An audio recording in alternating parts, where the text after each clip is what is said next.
Salam sejahtera Malaysia, terima kasih kerana menonton video-video dalam channel ini. Sebelum kita mula, jangan lupa untuk tekan tombol subscribe, share, like dan komen. Let's go! Salam sejahtera dan salam perpaduan. Berita seterusnya bertajuk Bicara kes saman fitnah Zahid terhadap Mahathir pada 6 November. Berita penuh. Saman fitnah Timbalan Perdana Menteri Ahmad Zahid Hamidi terhadap bekas Perdana Menteri Dr. Mahathir Mohamad akan dibicarakan selama 4 hari mulai 6 November depan. Peguam Defendan Mayor Nur Haidir Suhaimi mengesahkan kepada Malaysia Kini bahawa tarikh perbicaraan dari 6 hingga 9 November ditetapkan semasa pengurusan kes di hadapan pejabat pendaftaran Mahkamah Tinggi di Kuala Lumpur pagi ini. Peguam Intan Hanis Afika Razali mewakili Zahid yang juga Menteri Kemajuan Luar Bandar dan Wilayah. Pada April tahun lepas, Presiden UMNO Zahid memfailkan saman sivil terhadap pengurusi pejuang Mahathir ketika itu berhubung dakwaan bahawa plaintiff telah bertemu defendan untuk cuba memihak kepada Mahathir kerana Zahid menjangkakan dia akan menghadapi pertuduhan jenayah. Bagaimanapun, pertemuan tersebut dilaporkan berlaku sebelum Mahathir memegang jawatan Perdana Menteri pada 2018. Kenyataan Mahathir itu didakwa dibuat semasa sidang media di Putrajaya pada 23 Februari tahun lepas.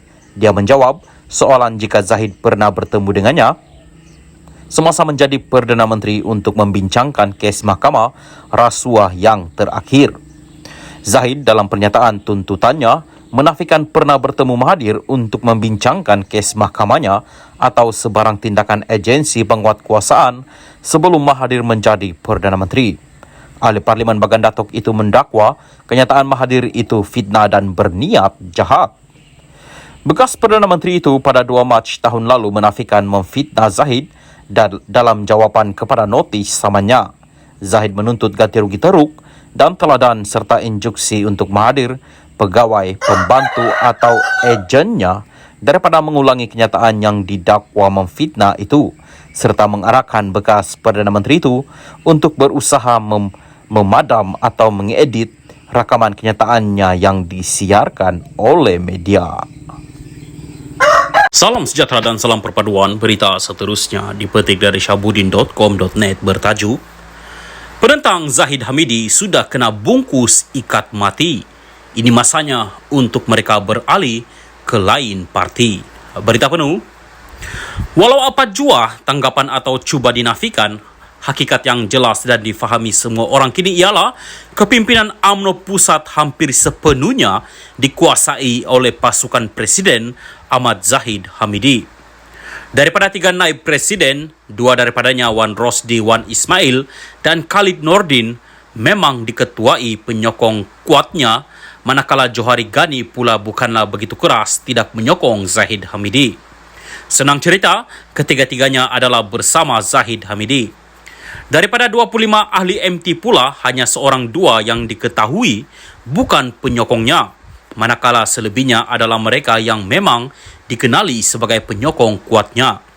Ini bermakna kedudukan Zahid Hamidi sekarang ini semakin mencengkam dan mustahil untuk digulingkan melalui undi tidak percaya. Keadaan ini sekaligus menjadikan kerajaan perpaduan yang UMNO menyumbang 26 kerusi parlimen daripadanya akan terus stabil dan tidak tergugat lagi sehingga PRU16 akan datang. Apa juga cubaan mahu merampas kuasa atau menjatuhkan kerajaan di pertengahan jalan sebagaimana berlaku sebelum ini eloklah dilupakan saja. Dengan kedudukan UMNO yang stabil di bawah cengkaman Zahid Hamidi dan pasti terus bersama kepimpinan Anwar Ibrahim kerana hubungan cikgu dengan murid antara keduanya, lain-lain gabungan dalam kerajaan juga tentunya merasakan sia-sia saja untuk cuba-cuba menoleh kepada pihak lain. Lebih baik mereka terus bersama kerajaan sedia ada ini sambil memperbaiki pelbagai tuntutan yang dikehendaki daripada Anwar. Dengan keputusan pemilihan UMNO ini turut memperlihatkan kumpulan penentang Zahid Hamidi yang masih ada dalam parti ibarat sudah kena bungkus ikat mati sekarang ini. Mereka tidak boleh ke mana-mana lagi. Bahkan suara mereka semakin tenggelam dengan sendirinya. Percubaan untuk mengisi kerusi naib presiden dan MT yang gagal ini hanya memberi mereka satu pilihan sekarang ini, kembali akur dengan kepimpinan seorang ketua serta menunjukkan taat setia yang tidak berbelah bahagi.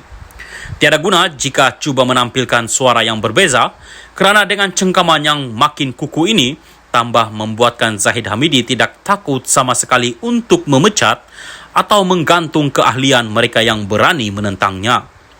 Kepada pemimpin yang sudah dipecat atau kena gantung keahlian daripada UMNO sebelum ini, janganlah lagi berharap apa-apa kepada parti itu. Yang dipecat bakal selama-lamanya akan berada di luar UMNO selagi Zahid Hamidi menjadi presidennya. Manakala yang kena gantung 6 tahun pula bertabalah kerana nama mereka pasti tidak dicalonkan lagi pada PRU16 nanti.